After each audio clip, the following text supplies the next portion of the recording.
Buenas noches. Hoy las de las sábanas blancas, haciendo honor a lo que nos adjetiva, porque vamos a hablar de cine en general y sobre todo de la historia en el cine. No de la historia del cine, sino de la historia, lo repito, en el cine. Álvaro Pinagua, cinéfilo por encima de cualquier otra consideración, y Yannick van der Wart, tan cinéfilo como Álvaro, acaban de publicar este curioso y utilísimo libro, Rodamos Historia, de Roma a la Segunda Guerra Mundial, ediciones TB. La historia va al cine y el cine va a la historia. Cabría añadir para abrevar en ella y convertirla en imágenes y en relato. Buenas noches a los dos y buenas noches también a los tribunos de las letras que nos acompañan. José Luis Garci, cuya última película, Sangre de Mayo, fue de carácter histórico. Luis Alberto de Cuenca, que hace muy pocos meses fue elegido miembro de la Real Academia de la Historia. Y Eduardo Torres Dulce, fiscal del Tribunal Constitucional, pero abogado defensor del séptimo arte, en el que es juez y parte, porque escribe sobre cine y muy bien, por cierto. Aquí tenemos su libro, del que ya hablamos, Armas, Mujeres y Relojes Suizos, e interviene desde que Lumière encendió por primera vez su proyector en los programas de televisión y cinefilia que dirige y presenta Garci, cine en blanco y negro, sin ir más lejos, en esta misma casa. Enseguida entramos en materia, pero antes unas cuantas preguntas personalizadas. Luis Alberto, ¿de qué tratará y cuándo lo leerás tu discurso de ingreso en la Academia de la Historia? Esta mañana, no vamos a revelar la fecha, porque esto no se rueda en directo. Esta mañana he entregado el discurso a los censores de la Academia y al director, de modo que el director luego ha hablado conmigo y me ha hablado de una fecha muy temprana que no creo que va a poder ser, entre otras cosas porque no tengo todavía el frac. Bueno, pero no me has dicho el tema. El tema es lo de menos, la parafernalia, es lo importante. Pero bueno, en cualquier caso el tema, también te lo digo, Fernando, ¿cómo te voy a negar yo a ti nada? El tema es historia y poesía, pero está completo, de modo que yo creo que antes de que acabe el mes de febrero seré ya académico numerario. Pero qué sorpresa, Luis Alberto, tú hablando de poesía. Fíjate, hombre, es lógico. Bueno, aquí tengo, hablando de poesía, aquí tengo no son tus dos últimos libros, porque hay un tercer libro que todavía no ha llegado a mi poder, no lo he traído, que se llama Embrujado Jardín, publicado por Vitruvio. Sí, señor, estás muy informado, muy bien informado. Dos palabritas sobre el libro, Luis Alberto. Pues es una antología que ha llevado a cabo el director de Vitruvio, que es buen amigo mío y que ha hecho la antología, ¿no?, con sus poemas favoritos. Y tengo este otro libro que es La mujer y el vampiro. La mujer y el vampiro tiene unos dibujos muy bonitos de Manuel Alcorlo. Era un cuaderno de Alcorlo, un cuaderno de desnudos femeninos a los que yo les puse pies de dibujo poéticos, ¿no? ¿Y para cuándo El hombre y la vampiresa? Bueno, de momento yo prefiero ser el vampiro y no el hombre ante la vampiresa, y que sea la mujer más la... Esto es una especie de desideratum, porque siempre, evidentemente, la mujer es más vampiresa que el hombre, ¿no? Bueno, y por último, El cuervo y otros poemas góticos. Un libro con ilustraciones de Miguel Ángel Martín. Que es un monstruo, Miguel Ángel Martín. Del cual dices que el único mérito de este libro en realidad son las ilustraciones. Porque lo digo y lo pienso. Ya publicados, ¿no? Vamos a ver, que tengo aquí unas cuantas marquitas, a ver por qué he marcado esto. Bueno, hablas de la novela de Stoker, que por lo visto fue Bueno, a José y a mí, y yo creo que a Eduardo también, nos parece una de las mejores novelas de la historia de la literatura universal. Tú la leíste con prólogo de Pere Gimferrer. Con prólogo de Gimferrer en la editorial Taber. Es mi maestro, Pere Gimferrer. Y viene aquí otra lista de maestros. Erra Pound, Cirlot, Rubén Darío, Borges. Pues sí, son algunos de mis queridísimos maestros. Sine quibus non. En alguna parte, no sé por qué, no sé si en alguna parte de estos dos libros tú hablas de Montaigne. Es que Michel de Montaigne... ¿Recuerdas Montaigne, las frases que escribía Montaigne en las vigas de su casa de Burdeos? Su castillo en Burdeos. Sí, me fascinan esas frases porque todas están deducidas de la filosofía escéptica y sobre todo de Sexto Empírico, que es uno de mis autores clásicos favoritos. Y son maravillosas todas. Bueno, cito solo dos versos de este libro que dicen, Luis Alberto: no sé qué harán ustedes cuando pierden un libro. Yo me sumo en un pozo de oscuridad atroz. Pues esto me pasa a diario, porque la verdad es que estoy subiendo siempre del pozo y cayendo en él de nuevo, porque es que siempre estoy perdiendo libros, ¿no? Son tantos ya los que tengo que no hay manera de encontrar ninguno. Y tú, José Luis, cuando pierdes un libro, ¿qué haces? ¿Te sumes también en el mismo pozo de No, oscuridad pero atroz? entiendo muy bien lo que él dice, porque es terrible, porque tienes la sensación de que no lo vas a volver a encontrar nunca. Porque la vida es muy Y no limitada. te lo vas a encontrar nunca, ni en libros de viejo, ni en ningún sitio. Se sabe que es para siempre. Es como el amor, se va y se va definitivamente. Sí, señor, y además has hecho muy buena metáfora, porque realmente la bibliofilia y el amor tienen tantas concomitancias. Esto parece un programa de literatura, ¿eh? Garci, todo un libro de entrevistas contigo.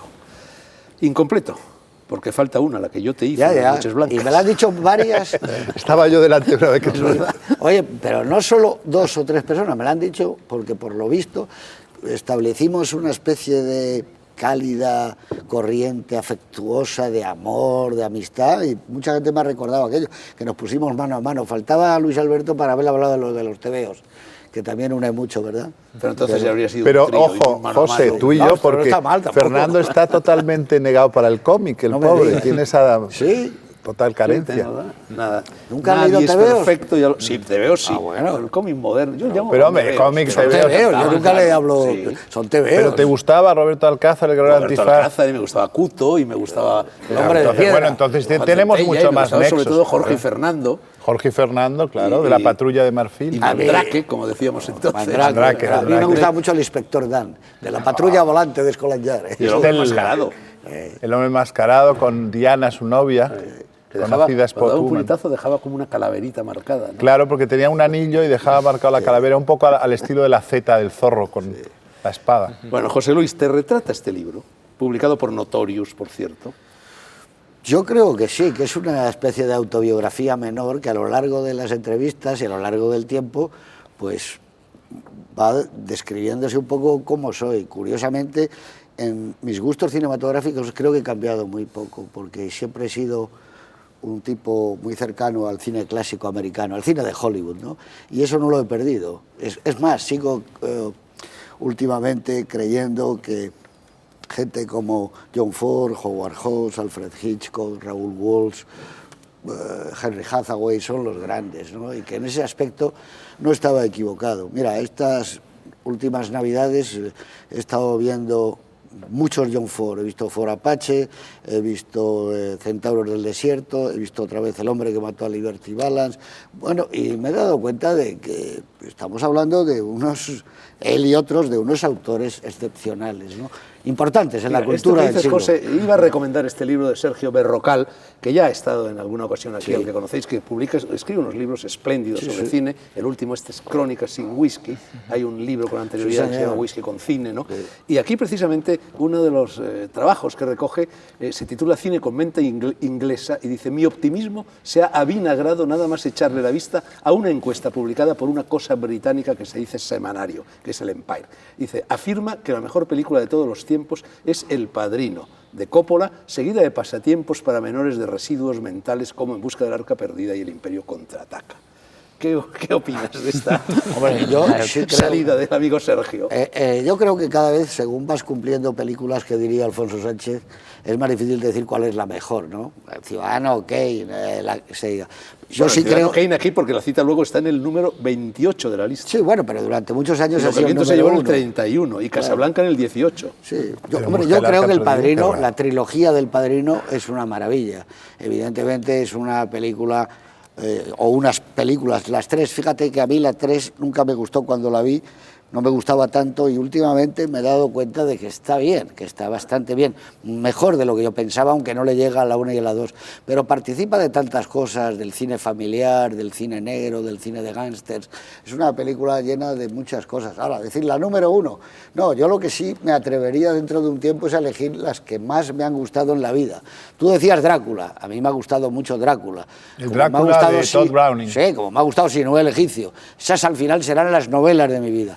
Las películas de mi vida pues acabarán siendo pues Lo que el viento se llevó, creí que decías. Encadenados, Casablanca, Pues ya ves, Tú y yo. José, a mí si me obligan a decir la película que más he detestado como espectador, Eso es otra tendría que historia. decir una de Coppola, que es Drácula, precisamente. No, lo hizo así. Yo estoy totalmente de acuerdo esa no es contigo. de A mí las no me buenas, gusta ¿eh? nada el Drácula de Coppola, nada. Es que Además, Coppola lo he dicho tiene, ya varias veces. y Eduardo te lo puede asegurar, que muchas veces hemos hablado él y yo, de que no tiene nada que ver el Francis Ford Coppola, que hace Los Padrinos, con el otro Coppola. Nada. Es como si lo hubieran hecho otras personas, las otras películas. totalmente de Peggy Sue acuerdo. se casó. Eduardo, que te veo ahí Mira que- moviendo afirmativamente la cabeza. Sí, no, yo no soy nada partidario del Drácula de Coppola. Es más, una crítica mía muy negativa. Me echaron directamente de una revista universitaria, ¿no? Porque la redacción pensó que estaba poco acorde con los tiempos, ¿no? Creo que hay algunas novelas de narración clásica que han tenido muy mala suerte a la hora de adaptarlas, ¿no? Me gustaría citar La isla del tesoro, El sabueso de los Baskerville y Drácula, que son tres novelas del siglo XIX. ¿Por ¿no? qué está mal adaptada? Bueno, yo creo que Drácula? jamás han sido capaces de retomar el espíritu narrativo que tienen estas tres joyas de la narración popular, en el mejor Bueno, pero es que sentido de siempre la expresión suele del decirse siglo que de XIX. buenas novelas salen malas películas y de malas novelas pueden salir buenas películas. Bueno, hay casos y casos. Sí, Yo hay creo casos. que El Gato Pardo es una magnífica demostración para mí de lo que es una gran adaptación cinematográfica y no era fácil. Y La edad de la inocencia de David Wharton yo creo que sería otro ejemplo de extraordinaria adaptación, ¿no? La mejor película de Scorsese, que se parece poco a las películas tipo de Scorsese, dicho sea paso. Pero fijaos una cosa, yo en eso no estaría muy de acuerdo, Eduardo, con que no ha tenido tanta suerte Drácula en el cine. A mí Nosferatu me parece una película extraordinaria. La de Todd Pero Browning, no es Drácula. del 31, con Bela Pero Lugosi, no de es maravilla, Drácula, pero no y es la del Drácula. 58... Pueden ser buenas películas, pero no es con Drácula, no es Christopher la, Lee. no Hombre, es la no narración lle- de Bram No Stoker. llega a la genialidad de la novela Drácula de 1897, No pero es son que no tres llegue a la, películas no es que no llegue a la extraordinarias. genialidad de Luis Alberto, es que no es la novela. Puede ser una estupenda película, pero no es la novela. Bueno, pero la que es peor de todas es la de Coppola. Hombre, yo no lo sé. Bueno, dirimamos esta cuestión regresando al libro de entrevistas de García. Bueno, aquí hay 11 entrevistas seleccionadas por Marisa Gutiérrez, pero fijémonos en la última, que no es una entrevista cualquiera, sino una larga autoentrevista, la que te hiciste a lo largo de 2 días de calor tropical en una playita de Cartagena de Indias, ¿verdad? Sí, una autoentrevista no autorizada. Bueno, y la primera línea de esa entrevista dices que no te gustan las entrevistas escritas, No, es verdad, porque es muy difícil. aunque sí las habladas. Sí, yo ahora, por ejemplo, la gente me está viendo si tengo ironía, si estoy enfadado, si tengo frío, que lo tengo. Pero evidentemente el matiz de la personalidad es muy difícil de decir cuando alguien habla. Y yo tengo una cosa muy clara. En una entrevista me preguntaron a mí y yo dije con la mayor, no sé, sencillez del mundo, a mí me gustaría algún día me gustaría llegar a hacer una buena película. Eso es lo que a mí me gustaría. Y el título fue exactamente Sueño con hacer obras maestras. No tiene nada que ver. Es Bueno, que absurdo. tú digas que te gustaría hacer una buena película es como si Luis Alberto dice que le gustaría escribir un buen poema. Pero es que también lo decimos, porque yo creo que es la... No, yo lo digo en serio.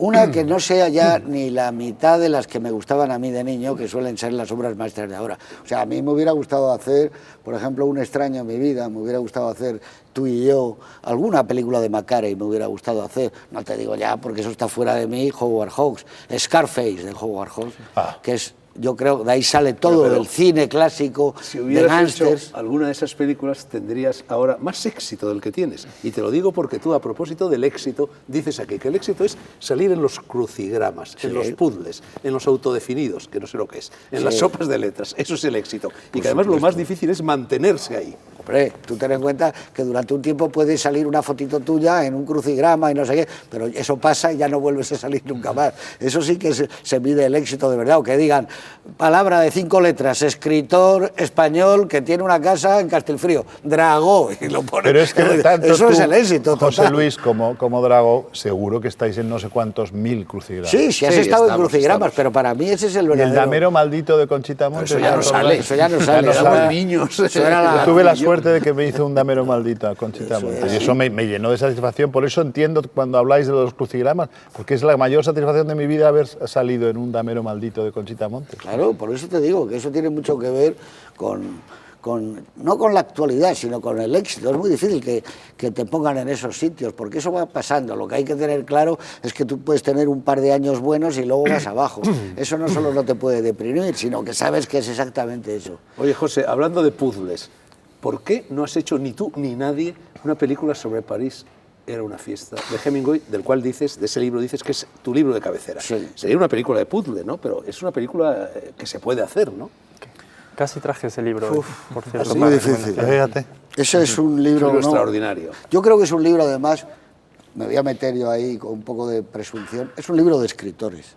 Sí, claro. Es un libro extraordinario porque está escrito, él como sabes fue póstumo, no lo llegó a ver, pero está escrito en una época de su vida donde él estaba jodido ya físicamente, anímicamente, estaba mal, y yo creo que fue bastante sincero, o de las veces que más sincero ha sido. Los retratos de aquel París, no se te olvida nunca cuando él está contento porque ha terminado un párrafo bueno y dice, me merezco un vino blanco, y se toma un buen vino blanco y le sabe como a metal con la ostra aquella que bajaba está tomando. por la calle, por la Rue Mouffetard, Claro, tomaba unas ostras con el vino blanco. Entonces hay algo como de eternidad en ese libro, hay algo de que se ha Yo hice quedado una visita fijo. a París en la que recorrí todos los lugares, con ese libro como Bedecker, ¿no? Sí, ¿verdad? Bueno, se eso, puede hacer. el París en una fiesta es otra versión del Siempre nos quedará París, ¿no? En definitiva, Bueno, ¿no? Casablanca. Es anterior, el Siempre nos quedará París, ¿no? Al París era una fiesta. Claro, porque es del 42. Yo me creo que el parece. título real tenía que haber sido París es una fiesta continua. Bueno, el libro en inglés, el libro es A Movable Feast. A Movable Feast. Pues es una, Bueno, yo es leí una la- fiesta, yo siempre lo leí es en una versión fiesta. ¿no? italiana, y allí lo habían traducido con el título Festa Móvil. Una fiesta móvil. Está móvil. Sí, es una fiesta que no para, es una fiesta continua, ¿no? Y luego, eso se une a que a mí siempre, como hablábamos antes de los cineastas, desde chico me ha gustado mucho Hemingway y he pasado por diversas etapas donde he tenido que recibir insultos porque me gustaba Hemingway, porque Hemingway era malo, porque Hemingway era machista, homosexual, de todo. Y yo sigo pensando que es un gigante de la literatura, un titán. A mí me parece que... Uno de los grandes. Sí. Yo se lo digo Forjador de muchas un veces, estilo, ¿eh? y el creador del cine negro.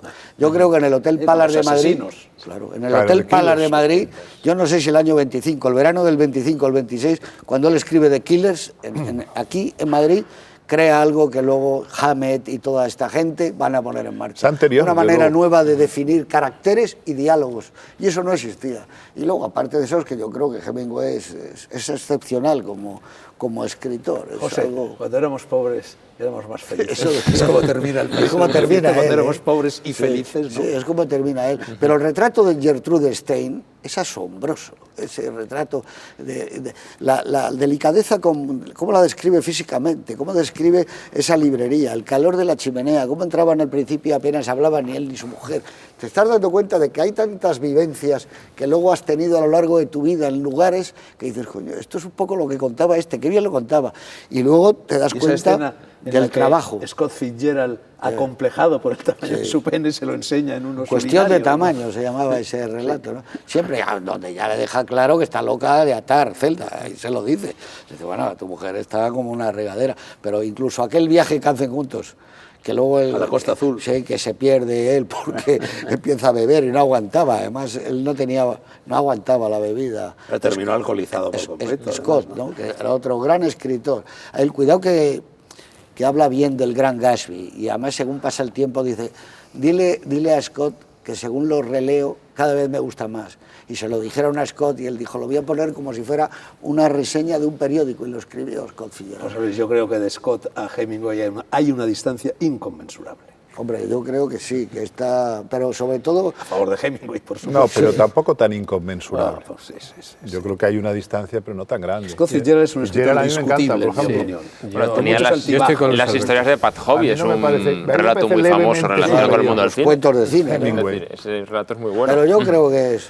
El Gran Gatsby, por ejemplo, es una obra insustituible. Si yo tuviera Genial. que quedarme, porque esto es aparte, ¿no? Pero de esa generación, incluyendo Scott Fitzgerald, a mí el más grande escritor americano es el del Cartero llamado dos veces.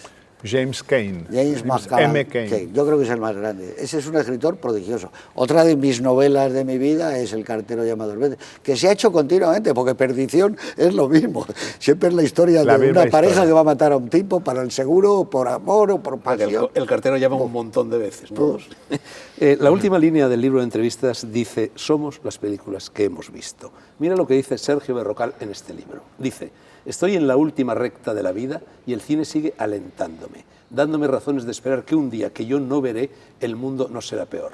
Y es verdad que para que el cine te haga soñar, hoy hay que ir casi a la Cinemateca. La gente que reemplazó a Federico Fellini y a Frank Capra tiene tanto talento como una berenjena de invernadero. Nunca más podré ser Escarlata porque nadie será capaz de volver a rodar lo que el viento se llevó. Y tampoco el Joe Bradley que encarnaba Gregory Peck en Vacaciones en Roma. Ahí estaba también, y sobre todo Audrey Hepburn, la de los tremendos ojazos andaluces. No, creo que sí.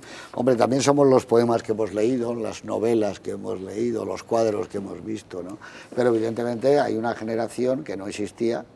Y sobre todo las personas que hemos conocido y las mujeres que hemos amado. Sí, pero bueno, yo citaba este párrafo sobre todo para preguntaros claro por la decadencia del séptimo arte. Porque la verdad es que yo veo con muchísimo más agrado las películas de los años 40, 50 y 60 que las de ahora. Es que hemos visto el final del cine y el inicio del cine. Hemos visto el final de casi todo, pero bueno. Sí, pero es verdad, ahora el cine es una cosa que te dan los periódicos, te lo regalan. ¿Qué hubieran dicho los magnates del cine si hubieran visto ahora que eran las películas que ellos hacían las dan con el ABC, con El Mundo, con El País? Eso es el cine. Ha quedado para eso. Entonces es terrible porque la aventura que hemos vivido nosotros no solo nos ha marcado toda la vida, sino que nos ha marcado nuestra existencia. Es decir, que ¿quién cuando ha dado un beso al principio no pensaba que lo estaba dando como en las películas, aunque no sonara la música, y que lo dabas casi como Clark Gable o como los labios y la lengua, y cómo era esto del cine? Yo creo que antes del cine, sinceramente, por ejemplo, no existían los besos. Nos enseñó a besar el cine. Yo creo que sí, antes se besaba de otra manera, el siglo pasado, no hay duda. Nosotros hemos hablado mucho de esto y creemos, yo especialmente, que el arte ha cambiado mucho. Es joven el arte del cine, entonces para nosotros que somos una generación un poco menos mayor, a mí me gusta el cine contemporáneo, aunque también escribiendo este libro con Álvaro he descubierto mucho de los clásicos y algunos de los directores que mencionó, como John Ford.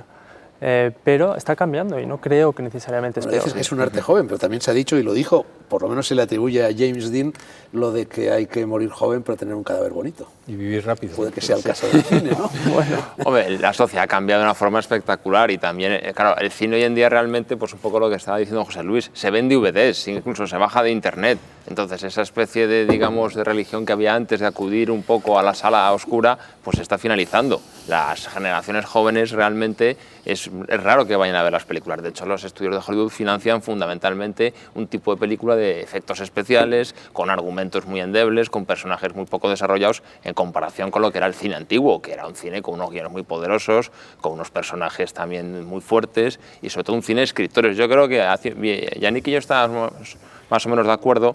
Cuando tú analizas, y bueno, como haciendo este libro hemos visto un poco la historia del cine, aparte de la historia universal, la historia del cine. Entonces, la diferencia fundamental entre un cine actual y el cine anterior, nosotros la entendemos entre el cine clásico es un cine con una base literaria muy sólida, sobre todo un cine guionista. Bueno, vamos con vuestro libro. ¿Nunca se había escrito un libro así? ¿O sí se había escrito? Bueno, hemos investigado un poquito este tipo de libros y TV Editores había escrito un libro así, parecido, pero solamente de la Edad Media y uno de Roma también, ¿no? Sí. Y de Egipto luego sacó. Y de Egipto, es verdad, luego salió. Pero originalmente cuando empezamos a hablarlo no habíamos visto ningún libro que abordaba todo ese periodo de historia. Que habláis de 200 películas, me parece, ¿no? Bueno, esta mañana estaba justamente contándolo porque creía que tenía 223 y en verdad son más como 247 películas. Bastante cine. Tú tienes una extensísima colección de películas y de libros de historia. Sí. Es decir, son dos de mis grandes pasiones, por no decir mis dos grandes pasiones, y bueno, pues en un momento determinado surgió un poco la idea de a ver si podíamos compaginar esas dos pasiones con un libro que mezclase historia y cine. Y de ahí salió un poco esta idea de este proyecto, bueno, nos fuimos metiendo y bueno, pues dimos este resultado. Entonces, bueno. Estamos viviendo la moda avasalladora de la novela histórica. ¿Responde la novela histórica al mismo impulso que lleva a tantos directores de cine a rodar la historia? Yo creo que en cierto sentido sí, te hace vivir, ¿no? Una novela histórica como una película te hace vivir un periodo de tiempo, te hace vivir un relato y creo que sí, puedes aprender historia y los acontecimientos y personajes a través de un relato, a través de un drama, y que es mucho más fácil de aprender así. Pasión la tuya, creo, por el cine americano, por Exacto. el cine clásico. Sí. La historia era la primera gran película que nos dio el cine americano, el nacimiento de una nación, Exacto, ¿no? sí, que es realmente donde nace un poco la narración cinematográfica, Griffith crea ahí la narración cinematográfica y lo otro, de hecho, luego la gran película americana de todos los tiempos, aunque bueno, se puede discutir si es la mejor, es Lo que el viento se llevó, que es el cine espectáculo por excelencia. ¿El nacimiento de una nación resiste el paso del tiempo, si la habéis visto últimamente? Sí, perfectamente. Sí, yo la veo con prácticamente casi todos los años, porque aquí al lado, en la ECAM, en la Escuela de Cine, dirijo un seminario sobre la influencia del cine mudo en el cine contemporáneo, el cine moderno en el cine contemporáneo. Y la reviso los clásicos casi todos los años, y la verdad es que yo creo que resiste mejor el paso, y también es una película histórica, el nacimiento de una nación a intolerancia.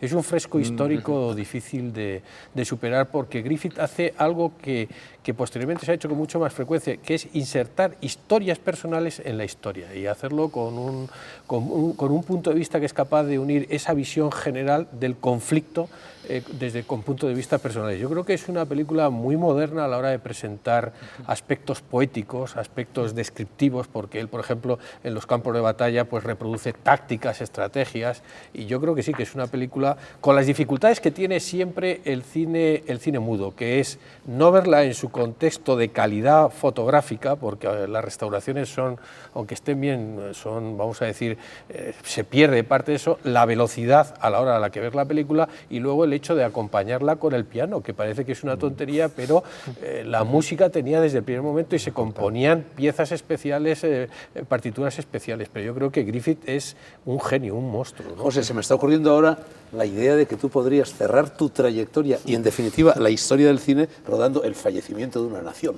una película sobre España, ¿no? Sobre España de nuestros días, ¿no? El acta de defunción de una nación. Necesitaríamos un David Griffith. Yo creo que, como dice Eduardo, es verdad, Griffith es como Dickens, y tiene mucho que ver su cine. Todavía es un cine novelesco, ¿no? Todavía es un cine narrativo, montajes en paralelo, montajes en atracciones, pero evidentemente es el amanecer del estilo. Ahí están los primeros planos, la cámara en movimiento, rompe con el trípode, la cámara se mueve con una elasticidad asombrosa, los personajes están ya empezando a definirse muy claramente, y sin Griffith, que son nuestros primeros padres, Griffith, Cecil B. DeMille, Stroheim, sería muy difícil haber llegado al cine que hemos llegado ahora. Por eso el cine mudo es extraordinario, pero es extraordinario en Chaplin, que es un genio portentoso, Chaplin, Lubitsch. Todos los que han hecho el cine mudo tenían lo que yo llamo el gran secreto, y es que sabían filmar sin el apoyo de la palabra. Y entonces, claro, cuando llegó el sonoro, pues fueron los mejores, Howard Hawks, John Ford, todos estos dijeron, bueno, y además puedo hablar. Y hablaban poco, eran gente como que cuando hablaban era por algo, ¿no? Lacónica. En cuanto al fallecimiento de la nación, necesitaríamos un verdadero cineasta, pero con un conocimiento histórico que no se ha dado nunca, ¿no? Porque Bueno, sería también una película de vampiros, ¿no? Yo creo que sería una película serie Z, Será- pero en cierto modo. Lo que no es de ciencia ficción, es más bien neorrealista. Me temo. Yo creo que uno de los problemas, y yo creo que lo tocáis un poquito de pasada en el libro, y me parece que es significativo, porque como dice Sherlock Holmes, lo importante es que dice, en uno de los relatos, me parece que es en Silver Blaze, ¿no? Dice, ¿se ha fijado usted, Watson, en el perro? Dice, el perro no ladró, dice, por eso, ¿no? En este libro es difícil encontrar un capítulo acerca del cine histórico español, que es casi inexistente, salvo en los casos de Cifesa, ¿no? Las Sí, Claro, producciones de inexistente no, Cifesa, eso te iba a decir. Exacto. Nuestra infancia, que antes evocaba José Luis, está poblada Pero de películas de Rafael Gil, de Orduña, Locura de Amor. Uno mira los episodios de la historia de España. A mí me parece un pecado, que dirían los italianos, que no haya una película sobre Cortés, sobre Pizarro, sobre los naufragios, el libro de los naufragios. Eso es una tragedia. Y la verdad es que los capítulos que hay, dicho sea con todo el respeto, por ejemplo, El Dorado de Carlos Saura no es precisamente la mejor película de Carlos Saura. Alba de América no es la mejor película de Juan de Orduña, el tío de mi mujer. Y podríamos seguir así. Yo creo que ese veneno de la historia de España, tanto en el aspecto de ficción, y me refiero a La Triste, que no ha sido tampoco una muestra especialmente preclara, y a mí me gustan los libros de A la Triste, creo que es una reflexión que hay que hacer acerca del poco interés que la industria, y subrayo la industria del cine español y los autores cinematográficos han sentido por los temas históricos. Por no hablar del siglo XIX, ¿no? Que una televisión no haya hecho los episodios nacionales, que es un episodio importante de la literatura, la guerra carlista. No Bueno, hay ninguna García ha hecho buena el 2 de película. mayo, es decir, que es un episodio No, nacional, García ha ¿no? hecho el 2 de mayo. Yo creo, por ejemplo, que una película que acabará siendo de las del cine histórico más importante que se ha hecho en España es Surcos. Eso va a quedar reflejado en una época de España, la posguerra, la primera posguerra, la alta posguerra. La gente saliendo del metro y encontrándose con las mujeres que venden de extraperlo eso era el de pan. Nieves Conde, ¿no? Eso, bueno, estaban muchos ahí metidos, además de Nieves Conde, pero evidentemente la dirige José Antonio Nieves Conde. El problema del cine histórico es que Leonardo da Vinci nunca pudo ver sus calles en el cine, las veía mientras vivió, pero los que hemos sido de esta época del cine, cuando tú veías Ladrón de bicicleta recordabas parte de Sey de Baranda, ¿o no te recordaba a ti tu calle y la gente y los tipos y los mendigos y los que vendían los tenderetes, cualquier tipo de cosa? Eso solo lo ha podido ver el cine. Mira, ahora hablando no de cine histórico, te iba a preguntar, Garci, si tú viste por casualidad, como lo vi yo, una película histórica española, Reina Santa, en el cine Narváez. Sí, no, yo la he visto, pero Claro, esa, no me acuerdo si fue el Narváez, pero yo la he visto, Reina Santa. Pero a mí, todas aquellas películas que han tenido tan mala prensa, creo que estaban muy bien hechas, muy bien filmadas. O sea, Rafael Gil, por ejemplo, tiene películas como La calle sin solo el clavo, que son magníficas, pero magníficas. Y esa es una película también, de alguna manera, histórica. El clavo es una película histórica y también medio policíaca, porque es un cuento de Pedro Antonio Alarcón. Lo de Alarcón. O judicial. O judicial también. Ahora, os digo una cosa, insistiendo en lo que decía Eduardo Torres Dulce, lo que sí es cierto, y se ha hablado muchísimas veces en mil y una tertulias, es que los americanos, con la conquista del oeste, que es evidentemente una epopeya interesante, han fabricado una mitología. Pero es que la conquista, colonización y previamente descubrimiento de América es una gesta mucho más importante que el desplazamiento hacia el oeste de los norteamericanos primitivos. E inacabable. Sí. Entonces, lo que es evidente es que España no es los Estados Unidos desde el punto de vista económico, etcétera, pero que también hemos sido muy miopes a la hora de inspirarnos en esa gesta americana para películas que no existen sobre esos personajes que tú has mencionado, que son irrepetibles. Un Cortés, un Pizarro, un Cabeza de Vaca, estos señores no los tiene nadie nada más que nosotros. No, pero y los héroes anónimos. El western, como tú dices, es un territorio que han inventado más o menos y que lo han alargado por donde querían. Los barcos, las corazas reflejando el color de la plata al sol, la vegetación exuberante, los caballos, las historias de amor, el mestizaje entre indias y españoles, todo eso es inacabable. Y luego te puedes inventar todas las historias, como los western. Bueno, eso hubiera sido un género inacabable. Os veo un poco acoquinados entre la facundia de los tribunos de las letras. Vamos a ver, hablemos un poco de vuestro libro. Bueno, el tiempo y el viento se llevan la historia y el cine nos la devuelve. Y yo os lo pregunto, y os lo pregunto a todos, ¿nos la devuelve deformada, enriquecida, empobrecida, caricaturizada, encorsetada? ¿En qué medida falsifica la historia o en qué medida la reconstruye? Bueno, para seguir un poco para seguir un poco el pensamiento que estabais hablando antes, hay tanta historia y luego si miras el cine se ha enfocado en lo más comercial, en lo que se vende seguro, el western en su día, en los 60 y en los 50, Roma, el peplum. Pero hay otras épocas, como decíais, y personajes que no se hablan mucho porque a lo mejor no son comerciales o vienen de unas historias de unos países que a lo mejor no tienen esos presupuestos de Hollywood que tienen, porque es caro hacer el maquillaje, la ropa, el vestimenta y las escenas que hay que hacer. Pero volviendo ahora a su pregunta, la mayoría del cine que vemos hoy en día viene de Hollywood. Entonces, ¿de qué perspectiva la estamos viendo? Y es algo que hay que cuestionar. Es como cualquier libro de historia que lees, tienes que cuestionar de dónde viene ese autor y por qué nos cuenta esa historia. Entonces, sí, yo creo que cualquier película que vemos va a tener un cierto grado de subjetividad de su parecer, del guionista y del director y del productor o el que financia la película. Es una de las cosas que hemos abordado mucho en el libro y que hemos hablado Álvaro y yo muchas veces. Hombre, el cine tiene, evidentemente, es un arte caro, porque cuesta mucho hacer una película, entonces hay unos costos históricos. Exacto. Ahora mismo con el ordenador y todo eso, pues a lo mejor se pueden abaratar los costes, pero las producciones, las grandes producciones de Hollywood eran muy caras. Entonces, de tal manera que, evidentemente, Por ejemplo, siempre se trataba de dar un mensaje positivo de la historia americana. El western, todo el mundo sabemos que ha sido pues, muy falso, entre comillas, con la historia de la conquista de los Estados Unidos. Ha mitificado la película extraordinaria de John Ford, que es el hombre que mató a Liberty Balance, que hemos hablado antes, que habla precisamente de eso, de la mitificación de la historia de los Estados Unidos y la creación de la cultura del western. Lo que pasa que también es una épica. Sí, es una épica, claro, también pero bueno. El poema sí, del Cid mitifica exacto. el Cid, o la canción de Rolando mitifica... Sí. Lo que pasa es que, hombre, también se pueden localizar algunas películas muy interesantes. Por ejemplo, hacemos referencia al libro a Tora, Tora, Tora, que es una película muy objetiva, por ejemplo, del ataque a Pearl Harbor, mucho mejor que la reciente Pearl Harbor que hubo en el año 2001. También, por ejemplo, Galípoli, yo creo que, aunque tiene un contenido dramático, es una película